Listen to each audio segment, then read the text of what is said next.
La première raison pour laquelle j'ai écrit ce livre, c'est par rapport à ma fille.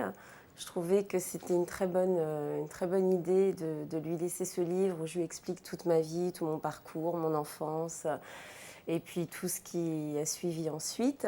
Mais évidemment, ce n'est pas un livre qu'elle va lire aujourd'hui. Hein. Il va falloir qu'elle attende quelques années, parce qu'il y a aussi des passages qui sont très crus. Avec la vie aussi particulière que vous avez eue, qu'en est-il des rapports en fait avec les hommes au niveau des sentiments? Est-ce qu'ils ont peur? Est-ce qu'ils ont envie d'être à la hauteur?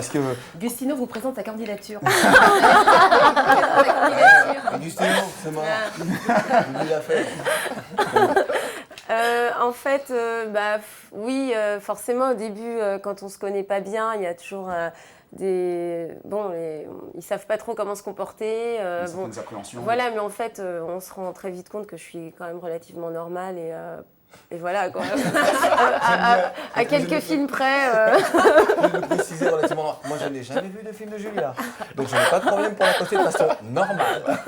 Moi, surtout, je juge pas les gens, en fait, sur leur choix de carrière, de tout, de sexualité. Moi, je suis absolument pas comme ça. Donc, c'est vrai que j'avais du mal à me dire, mais pourquoi les gens, ils me jugent parce que j'ai décidé de faire ça? Pourquoi est-ce que je serais différente parce que j'ai fait des films porno? En fait, c'est quand même bien parce que quand vous parlez d'évolution de votre personne, quand vous dites que maintenant les femmes se permettent de vous écrire, qu'est-ce qu'une femme peut vous demander? Quel conseil vous demande-t-elle quand elle si vous je aborde? m'épile, si je m'épile à la cire. Non mais c'est vrai, en plus, je rigole pas. Mais je comprends pas. Les hommes vous demandent des conseils? Les hommes aussi me demandent ça. Non, mais il y a les hommes en veste militaire qui pourraient nous donner des conseils. Les conseils vont comme je dis, pour rigoler, de l'épilation à tout, au conseil beauté, comme à la sexualité, à la sensualité. Bon, comme je danse beaucoup encore un peu partout, elles viennent me voir souvent avant les spectacles. Après les spectacles, elles me demandent si je donne des cours de sensualité, des cours de pool dance et tout. Bon, des choses comme ça, parce que voilà, elles ont... Mon copain a un petit bangala. Je vais rester avec lui. Mais le fait de justifier comme une arrivée au monde pornographique parce qu'elle a eu cette enfance difficile, c'est un peu dire à tous ces gamins qui ont eu une enfance difficile, voyez, vous pouvez aussi arriver à ce parcours-là qui est effectivement exemplaire dans le sens où vous avez eu une certaine réussite puisque ça a bien marché. Mais est-ce que ça justifie effectivement le choix d'être dans le porno? Parce qu'en tant que femme, effectivement, on se pose la question. On se dit, est-ce que c'est parce qu'elle a fait ça?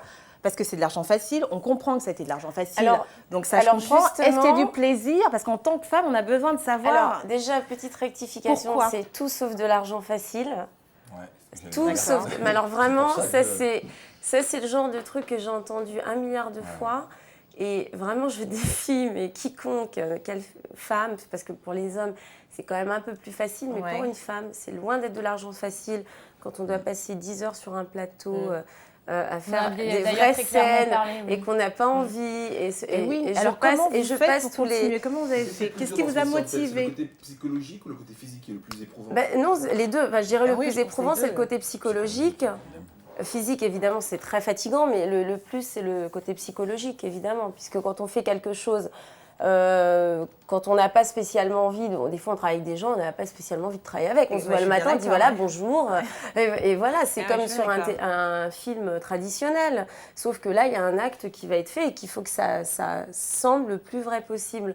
Donc psychologiquement, si on n'est pas suffisamment fort dans sa tête, ça peut donner des ravages, ça peut causer des très gros ravages.